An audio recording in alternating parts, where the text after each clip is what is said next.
Thank you. Thank you. Thank you very much, Julie. Bonjour tout le monde. Thank you, Julie, for Minister Jabruzen, for that introduction, for your leadership over the course of the last year going forward. Russ, I'd like to thank you for joining us this morning with your enthusiasm for today's announcement, today's task, or today and tomorrow's task, and for your workers to deliver, make sure that Canada can deliver on it.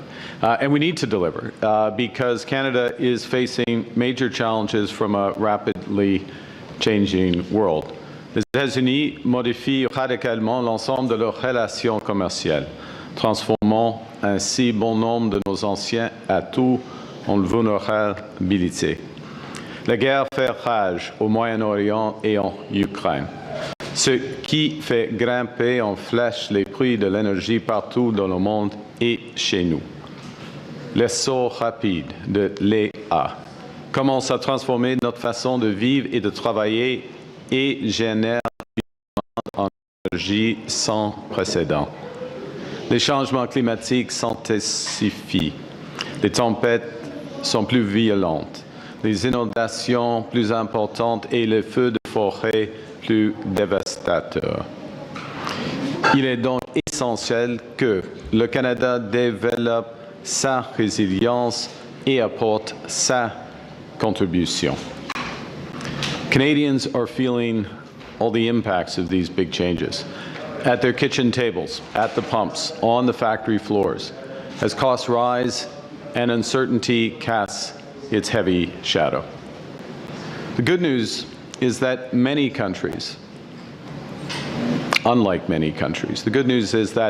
many countries, we can control our future if we seize this moment.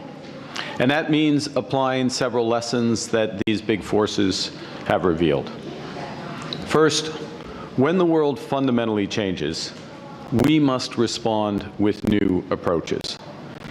As a Canadian, Marshall McLuhan described 60 years ago, an age of anxiety is caused by trying to do today's job with yesterday's tools and yesterday's concepts.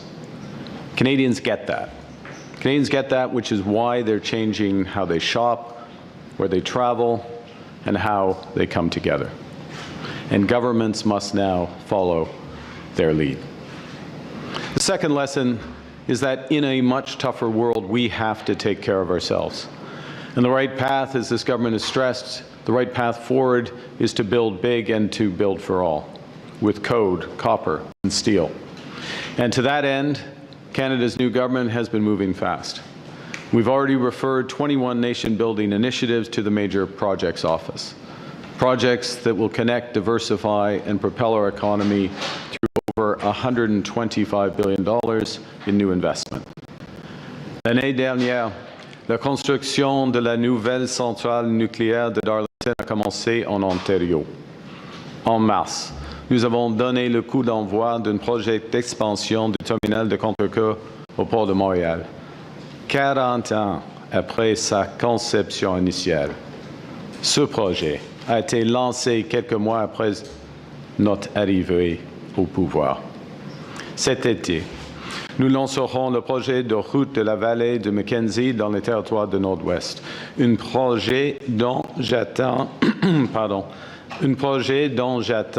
parler depuis mon enfance. Et on ne fait que commencer. We've created a new agency, Build Canada Homes, to drive affordable home building at a pace not seen in generations. Over $50 billion to our Build Community Strong Fund, for hospitals to hockey rinks, and a new defense industrial strategy that will catalyze $500 billion in investment in Canada over the next decade. Now, the third lesson that we must take from the current rupture is our sovereignty, our sustainability, our prosperity will depend on our ability to supply and control our energy. We have to unlock Canada's full potential as an energy superpower. As the head of the International Energy Agency, Fatih Birol, said just last week, Canada has, and I quote, a golden opportunity to build a more sustainable and reliable energy system. This will require bold investments, practical solutions focused on results, not rhetoric, and the full force of a united Canada working together. Working together to build a stronger, more resilient, more independent Canada that works for all. That's our mission.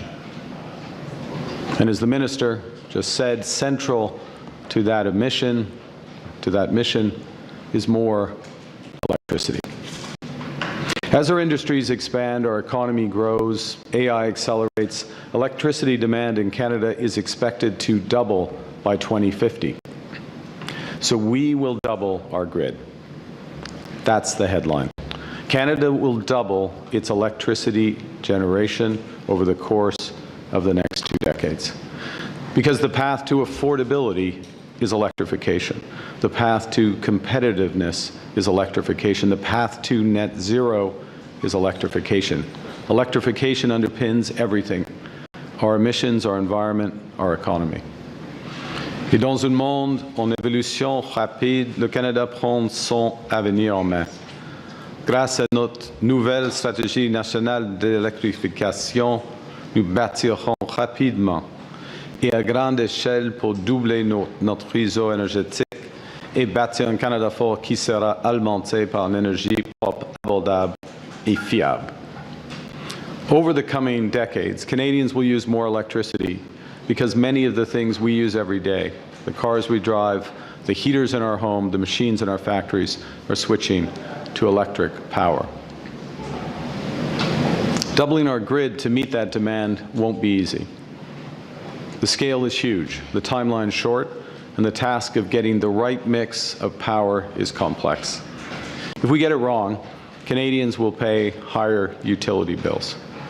If we're too timid, Canadians will end up short of power, losing good jobs and growing reliant on foreign suppliers. We can't pursue business as usual. We can't simply rely on restrictions and prohibitions. We must do things differently. Now, with the right investments and electrification measures, 7 in 10 Canadian households will pay less for their total energy by 2050. That's $15 billion back in the pockets of Canadians. And that's because electric machines are too those they replace. So, as we electrify our transportation, our buildings, our industry, the electricity slice of the overall energy pie grows, but the size of the entire pie shrinks. Now, Canada starts from a position of strength. We have amongst the lowest electricity costs in the world. Our system is already 80% non-emitting. Doubling generation in the next few decades will require those massive investments. It will require the linking of provincial systems.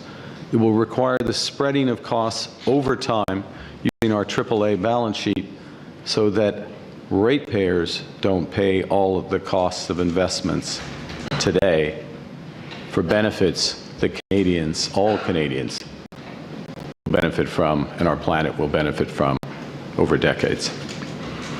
Getting this right requires reform, new partnerships with Indigenous peoples, and a willingness to use a wide range of energy, including hydro, nuclear, wind, solar, some gas, carbon capture, geothermal, and beyond. Il faut savoir que notre réseau électrique émet aujourd'hui un peu moins de 50 mégatonnes. Des industries, des transports et des bâtiments dépasse largement les 500 mégatonnes. L'enjeu, de loin le plus important, consiste à réduire les émissions à un coût raisonnable grâce à l'électrification et non à la pureté absolue de la production, la génération. La politique d'électrification ambitieuse permettrait de réduire les émissions jusqu'à 5 fois par rapport au total actuel des émissions liées à l'électricité. To repeat, by far the biggest prize is reducing emissions affordably through electrification, not pursuing absolute purity in generation. Aggressive electrification can reduce total emissions by up to 5 times current total electricity emissions. Our partnership with Alberta demonstrates the value of working together to solve multiple challenges. Building on our November MOU, Canada and Alberta have recently signed a cooperation agreement to get major infrastructure projects built faster. And Alberta has committed to reduce methane emissions by 75% over the next decade. We'll announce tomorrow an implementation agreement which includes strengthening industrial carbon pricing, and clear investment signals, and to reward decarbonization. This is essential to our clean electricity agenda. To create the conditions to build the clean grid of the future, we need a carbon pricing market that actually works. We will also advance potential pipeline to transport at least 1 million barrels of low-emission Alberta oil a day to new markets. As a prerequisite to this project, we're progressing Pathways, a project that would enable Alberta to export some of the lowest carbon intensity oil in the world while creating an entirely new industry of carbon capture. And we're both committed to exploring new sources of energy, including nuclear, and a more efficient system that connects with neighboring provinces. We need to take the same pragmatic approach to partnership across the country to build new hydro, new nuclear, renewable power, all at scale, together. That's hydro in Quebec, Newfoundland, Manitoba, BC, and the North. Nuclear in New Brunswick, Ontario, Saskatchewan, renewables in the Maritimes and all across Canada. To those ends, Canada's government is launching today consultations on our new electricity strategy.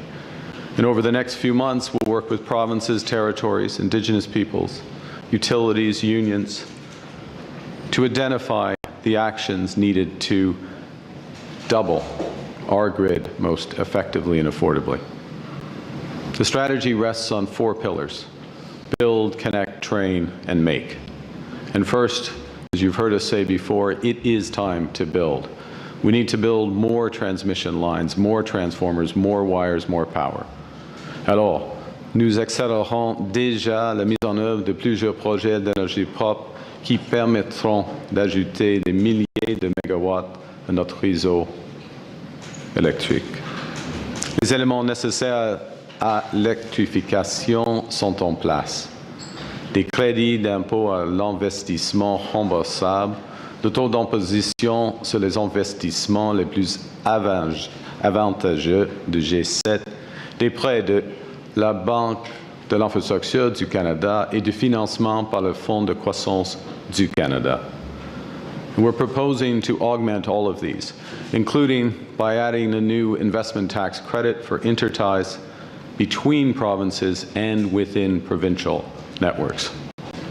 Which brings me to the second pillar, to connect our power in Canada east, west, north. Today, Canada is powered by many separate electricity grids, most of which aren't connected to each other. In many cases, it's easier to trade electricity with the United States than across our own country. And that fragmentation costs us billions of dollars. It means more power outages, expensive, duplicative infrastructure, and higher prices for Canadian families. It also means that many northern and remote communities aren't connected to the broader Canadian grids at all, resulting in energy bills that are 6 to 10 times higher than the national average. Fragmentation means wasted power, about 10 terawatt hours every year. That's enough to power 1 million Canadian homes for that year. Connecting grids in Europe is already saving nearly $80 billion a year, and the opportunity in Canada is just as significant. And that's why back in November in Terrace, BC, our government referred the Northwest Critical Conservation Corridor to the Major Projects Office. This is a project that will generate $10 billion in economic activity, that will connect northern communities and build a new clean energy corridor for generations. It will link Yukon's isolated grid to British Columbia's and the broader North American grid through the Yukon-BC Grid Connect, while creating that potential connection with Alberta. L'intégration interprovinciale est une mission complexe. Chaque province et chaque territoire a une structure de marché et un mécanisme de planification qui lui sont propres. Pour certaines provinces comme le Québec, cette structure est une grande source de fierté et un moteur de prospérité économique. Alors, nos consultations vont explorer les mesures que nous pouvons prendre pour bâtir cette réussite dans le but de relier davantage nos réseaux d'électricité et d'accélérer la mise en place des interconnexions essentielles, tout en respectant les champs de compétences des provinces et territoires. The consultations will tackle common barriers to those interprovincial interties. They'll explore an increased role for the Canadian Energy Regulator, develop standard cost allocation mechanisms to distribute fairly costs across those provinces and territories. We'll increase data sharing, regional modeling to speed up the intertie projects, and will refer the development of a new comprehensive transmission interconnect investment strategy to the Major Projects Office. The third element of the strategy is to train, attract, and retain new talent. It's good to see you here, Sean Strickland here as well, is central to it. The unions are central to this. Because doubling our electricity grid will create nearly 30,000 new, as Russ said, high-paying, not just jobs, high-paying careers for Canadians by the end of 2028. 100,000 more by 2050. Right now, over 80% of employers in the sector are facing labor shortages. So that's one of the big reasons why in last month's Spring Economic Update, we launched Team Canada Strong, a $6 billion nationwide effort to recruit, train, and hire up to 100,000 new Red Seal trade workers over the next 5 years. And in the upcoming consultations for the electricity strategy, we'll build on this momentum to ensure our workforce measures are effectively targeted to the need of the sector. And the final pillar of our strategy is to make our future. Our new strategy will ensure that more of the technologies and components that are going to power that new grid, smart meters, transformers, wind towers, AI systems, that those are designed and made right here at home. Many of those components are already in short supply globally, and right now our electricity sector is highly import dependent. So our consultations will explore how to grow domestic manufacturing capacity so those components are made in Canada wherever possible. So that's wind towers in Quebec, transformers and steel in Ontario, uranium in Saskatchewan. Opportunities are literally pan-Canadian and virtually endless. We come back to affordability because, to be clear, there's no credible path to net zero without a relentless focus on affordability. And that's why we intend to adjust the clean electricity regulations, keeping energy reliable and affordable in the short term as we shift to cleaner energy at scale over time. That's why we will expand support for energy-saving retrofits for up to 1 million Canadian households through financing, grants, and other complementary measures. And that includes making it easier for Canadians to transition from expensive propane, heating oil, and electric baseboard heating to more affordable electric heat pumps. In a rapidly changing world, Canada must become the source of our own affordable, clean, reliable power, because when we master energy, we master our destiny. This is no small feat, no small step for humankind. We can't use yesterday's tools or concepts. And that's why today's strategy marks an important shift from prohibitions to partnership, from bargaining to building. Yesterday, I had the honor of meeting the astronauts of Artemis II, including Canada's own Colonel Jeremy Hansen. And their mission, their characters, remind us what we can achieve through teamwork, ingenuity, and boldness. And that's the spirit that we're all coming together to launch our mission to build Canada Strong, to power Canada Strong for all and for all generations. Thank you very much for your attention.